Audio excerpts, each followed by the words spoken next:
جی ہاں، یہ اس پہ کوئی دو رائے نہیں ہے، اس کی نہ صدر صاحب نے تردید کیا ہے، نہ ذوالفقار مرزا صاحب تو بار بار اس کی آج بھی انہوں نے کہا ہے، اس سے پہلے یہاں ہمارے دو بہت سی سینئر دوستوں کے ساتھ مل کے بھی ہم نے اس دن بھی ڈسکس کیا تھا کہ یہ کیا ہونے جا رہا ہے۔ تو کہنے کا مطلب یہ ہے کہ میں یہ ہرگز نہیں کہتا، اس لیے کہ میرے پاس ذرائع نہیں ہیں کہ یہ سب کچھ صدر مملکت کے کہنے پہ ہو رہا ہے، یہ پھر الزام کے کھاتے میں آ جائے گا۔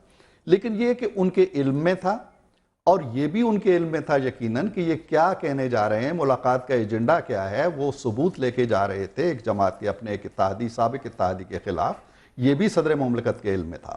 اب اس معاملے کی دو ڈائمنشنز ہیں فریاد، ایک تو ہے پولیٹیکل کہ وہ جو کچھ انہوں نے کہا کیا صدر مملکت کی اجازت سے کہا، ان کی آشیرواد سے کہا یا نہیں کہا۔ میرے دوست شرجیل صاحب کا یا پیپلز پارٹی کا موقف یہی ہے کہ صدر مملکت کو آشیرواد حاصل، ان کی آشیرواد حاصل نہیں تھی مرزا صاحب کو۔ لیکن اس کا ایک اور پہلو ہے، وہ ہے نیشنل سیکیورٹی کا پہلو۔ اب ایک بات تو یہ ہے کہ کس کے کہنے پہ کہا ہے، دوسری بات یہ ہے کہ کیا کہا ہے، جو کہا ہے اس پہ ہم ڈسکس کریں گے۔ مجھے ایک منٹ دیجئے گا۔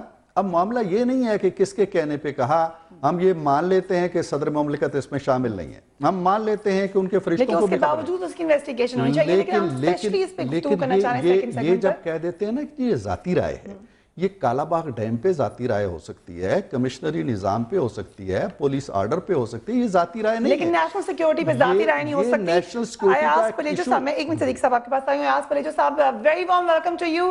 جو ذوالفقار مرزا صاحب نے کہا، آپ کیا سمجھتے ہیں، وہ اکیلے بول رہے ہیں یا ان کے پیچھے کوئی اور بول رہا ہے؟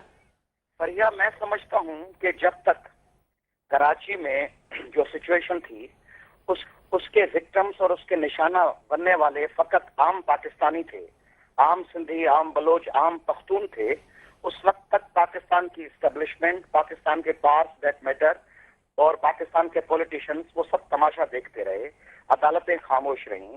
مگر جب پانی سر سے اوپر چلا گیا اور ٹونی بلیئر کو خط لکھے گئے اور بیرون ملک سے یہ رپورٹس آئیں کہ پاکستان کی سالمیت کے خلاف سازش ہو رہی ہے، اور وہ شواہد آئے کہ کراچی میں نیٹو کے کنٹینر سے اربوں روپے کے ہتھیار، اینٹی ایئر کرافٹ گنز اور دوسری تمام سیریس قسم کے اور سیکرٹ قسم کی ویپنری وہ مخصوص گروہ اور مخصوص پولیٹیکل تنظیم کے ہاتھوں چلی گئی ہے، اس کے بعد پاکستان کی ان تمام طاقتوں کو جو سوات میں مصروف تھیں، جو بارڈرز پہ مصروف تھیں، ان کی ضرورت تھی اور عام 18 کروڑ پاکستانیوں کی ضرورت تھی کہ انف از انف، اب کچھ ہونا چاہیے۔ اس لیے کسی کو بھی میدان میں فیس ویلیو پہ جانا چاہوں گا۔ لیکن یہ جو آپ کہہ رہے ہیں آیاز پلیجو صاحب، یہ ایک سکول آف تھاٹ ہے، یہ سب کا سکول آف تھاٹ نہیں ہے۔ اگر آپ سمجھ رہے ہیں کہ یہی اصل کہانی ہے تو پھر آپ یہ بات کہہ رہے ہیں کہ صدر صاحب کی مرضی سے بولے ہیں ذوالفقار مرزا صاحب۔ دیکھیں فریا، میں یہ کہنا چاہ رہا ہوں، مجھے اگر آپ بات کمپلیٹ کرنے دیتی، میں یہ کہنا چاہ رہا ہوں کہ فیس ویلیو پہ for example for the time being ہم فیس ویلیو پہ جاتے ہیں کہ ذوالفقار مرزا کو ایک سندھی عوام کا، پاکستانی عوام کا، سندھ کے لوگوں کا درد ہوتا ہے۔ اگر صرف درد اٹھنے کی بات ہے فریا، تو 1.5 کروڑ فلڈ افیکٹڈ لوگ جو دربدر ہوئے کراچی، حیدرآباد، ان کو کچھ نہیں ملا۔ آدم شماری سینسس میں جو زیادتیاں ہوئیں، طالب علموں کے ساتھ جو زیادتیاں ہوئیں، این ایف سی پہ، پانی پہ، وسائل پہ جو زیادتیوں کا ایک انبار ہے وہ چلتا رہا، اس وقت تک ذوالفقار مرزا صاحب، پاکستان کے پولیٹیشین، پیپلز پارٹی کے لیڈرز انکلوڈنگ شرجیل میمن صاحب جو باتیں کر رہے ہیں دوست ہمارے، یہ سب دوست خاموش ہیں، چپ تھے۔ مگر جب باتیں آئی کیوں خاموش ہیں پریجو صاحب، کیوں خاموش ہیں؟ دیکھیں، میں کہوں گا جو بات وہ آپ کو تھوڑی سی شاید عجیب لگے کیونکہ آپ کو انٹیریئر سندھ کے دیہاتوں کا شاید ایکسپیرینس نہ ہو۔ میں خود گئی ہوں وہاں پہ، دیہاتوں کے اندر گئے ہم، سیلابوں کے اندر۔ سندھ میں تصور فریا یہ ہے کہ پیپلز پارٹی کا کوئی تعلق نہیں ہے سندھ اور پاکستان کے لوگوں سے۔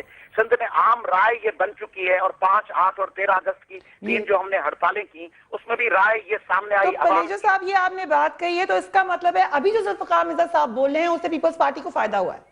میری بات سنیں، پیپلز پارٹی اس کوشش میں ہے کہ وہ دونوں طرف سے، اس طرف سے بھی وہ خود کھیلے اور ڈی کے اس طرف سے بھی خود کھیلے، یعنی نیشنلسٹ بھی خود بنے، ایم کیو ایم سے ٹاکس بھی خود کریں، ڈرون اٹیکس کے لیے پرمیشنز بھی خود دیں، کرپشن کے حوالے سے الزامات لگ رہے ہیں ان سے دامن چھڑا کے۔ پلیجو صاحب، میں آپ کی بات مان لیتی اگر رحمان ملک صاحب پہ الزام نہ لگا ہوتا۔ رحمان ملک صاحب پہ کس خاطر الزام لگا؟ ایک بات سمجھیں، پیپلز پارٹی جو کچھ چاہے کہ ہم کسی طرح اپنی فیس ویلیو بچانے کے لیے جو کچھ کریں، مگر سندھ میں یہ تاثر جڑیں پکڑ چکا ہے کہ پیپلز پارٹی کراچی لکھ پڑھ کے دے چکی ہے عالمی طاقتوں کے دباؤ پہ۔